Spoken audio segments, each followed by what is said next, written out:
Pagod ka na ba sa buhay mo? Dahil sa mga nangyayari sa paligid mo? Huwag kang mag-alala. Parehas tayo. Wala ka na bang kwarta?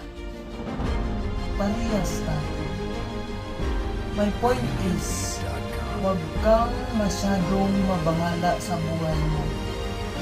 Darating yung araw, matatapos rin yan.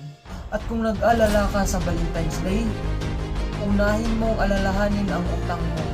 Nang problema ba yung utangan mo? Huwag kang mag-alala. Problema niya yun. Wala ka na bang ulam ngayong gabi? Huwag mong alalahanin yan. May bukas pa. Malapit na ang akinsi. Waltaha lang anay ang kinabuhi. Kaya sa pizza 15, magkabalaka naman ta.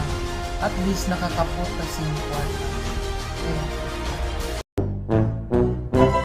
Hi everyone, it's me, Master Icon. Please react my video kung ano yung mga nararamdaman mo tuwing nanonood mo yung video ko. Sad ba ka? Angry ba ka? Goods ba? Or anything. Thank you for following me sa mga followers natin dyan. And then, comment down below kung saan naaabot yung video ito para i-shoutout natin sa next video na gagawin natin. Thank you!